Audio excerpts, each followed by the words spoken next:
Hey guys, welcome back to the channel. It's me, Black Hat, and today I thought I'd bring you another update. This time it's my Zombie World deck. It's been a while since I touched this deck, and I made some new changes, minimized my hand trap count too, and saw like which were the best ratios, which ones are the best cards to play now, and yeah, this deck's pretty good. I really like what it can do. It's really good at shutting down a lot of the meta, like Warriors specifically, Thunder Dragons. It also hurts Prankers as well because, since you can negate their graveyard effects with Doom King Baladrock because they'll be treated as zombie types. And yeah, it just does a lot. It's good at filling up boards too, like almost unbreakable boards, so that's generally what you do. And yeah, I'll show what I got this time. So starting off, I'm going to be playing 2 copies of Doom King Baladrock. I don't recommend playing this at 3. 3 got way too bricky, so 2 is actually enough. Plus, you got plenty of opportunities of sending it to the graveyard with Gozuki, Unizombie, Foolish Burial, everything. So as long as, and you can also send them through the effect of Glow of Bloom. So that's why I felt like 2 is more than enough. The only card that I recommend of the new support you should run at 3 is going to be Necroroll Banshee. I know I've been running her at 2 for a while, but I felt like 3 was actually better now because since I'm only running Terraforming at 2, and if this card is on the field or in the graveyard, you can banish this card and activate Zombie World directly from the field. That way, in case if like you never draw into a Terraforming or Zombie World, you have a card that can definitely get rid of. And plus, like any dead card like Terraforming can just be discard fodder for the Nightmare Core. Moving on, you're gonna be playing 2 copies of Glow Bloom. Felt like 2 was enough. 3 was too much. Plus, it also has a restriction where if you banish it from the grave and summon a zombie monster or level 5 or higher zombie monster or search it, you can only special summon zombie monsters for the duration of the turn. So that means it limits your access to your extra deck, and you kind of need as much access to your extra deck as you possibly can. So I feel like 2 was actually also more than enough. Moving on, I'm going to be playing 3 copies of Shiranui Solitaire. It's pretty standard. Just gets you Unizombie faster. 1 copy of Spirit Master. If it's banished, you get a free pop. Next up, Spectral Sword has a great effect in the graveyard where you can use it as, you can synchro summon using this card and any other zombie monster for a zombie synchro monster, as long as the levels equal or match up. So this generally bypasses the rules of, but unfortunately, actually not bypasses the rules, but it actually only works if on the next turn. So you can't do it on the same turn this card is sent to the graveyard. So you have to wait an additional turn, which generally isn't which isn't a big deal, but. However, I do like to synergize it with Shiranui Solitaire, that way I can bring it right back as soon as it's banished. So that's what I was talking about bypassing the rules. So because usually it's hard to restore this card, but with Shiranui Solitaire, it's not hard whatsoever. So you get 2 free additional renewals. So yeah. So moving on, I got 2 copies of Unizombie. This is pretty standard. 2 Gozuki just to even things out. 2 and 2 I feel like was just fine. And of course, for any other zombie deck, you always gonna run Mizuki at 3.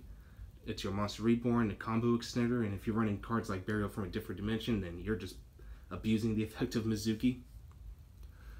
2 copies of Vampire Furline. It's searchable through Glow Bloom, and it counts as a pseudo hand trap, so that's why I like to run it. The price on her actually spiked up. It's she's like $5 now. So if you have Vampire Furline, save them, or if you don't have any yet, pick them up as soon as they can, because a lot of zombie decks are using her now because of Glow Bloom, so I highly recommend picking up a playset. I was going to run her at 3, but I felt like 2 was enough, but depending on which variation, it really depends on what ratio you prefer. And finally, 3 copies of Ash Blossom Joy Spring. I don't have Ghost Belle, unfortunately, so Ash Blossom is the only option I have. It's a zombie type, and I like to use her to chain off of Doom King Baladrock, disrupt your opponent twice, basically. Disrupt him from searching and then banishing 1 monster he controls. So that's why I feel like Ash is so good in this deck. Alright, so moving on to the spells. Got 3 Zombie Worlds, of course. 2 Terraforming. 3 Called by the Grave, you don't want hand traps stopping you either. 2 Burial from a Different Dimension. You could run it at 3 if you so choose to. I just prefer 2.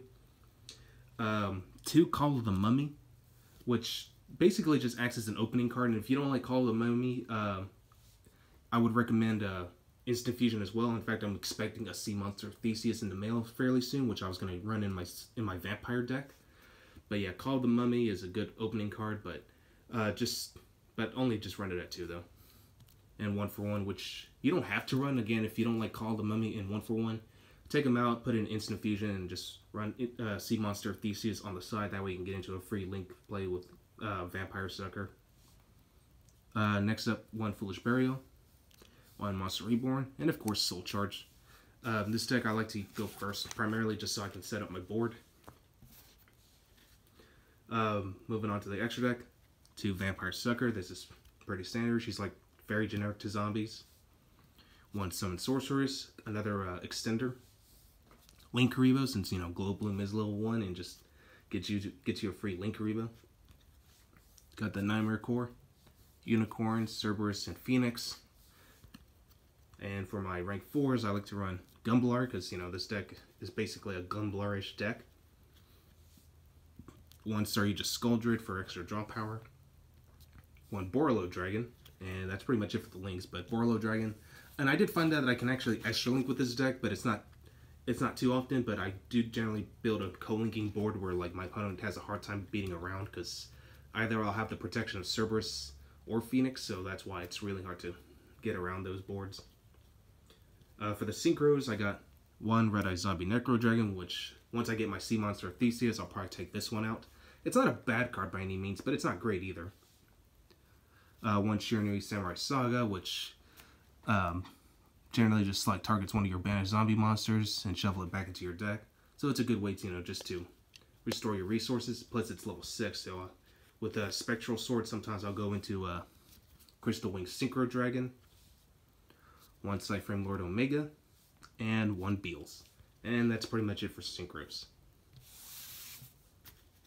For the side deck, I'm running 3 Ghost Reaper and Winter Trace. You got lots of targets. You got Gumblar, you got Borreload Dragon, you got Summon Sorceress. Summon Sorceress is being used quite often. You got Saryuja Skuldred, because you have the Saryuja Turbo deck with dangers, and they can still FTK you. So Saryuja is definitely a target you want to get rid of. Just about everyone's going to be running the Nightmares as staples, so you can also target the Nightmare Core as well. Against Sky Strikers, I like to use Hatronade, because yeah, they can actually get around the zombie world with Afterburner or whatever, or what was it, Jamming Waves? One of the two, I forget.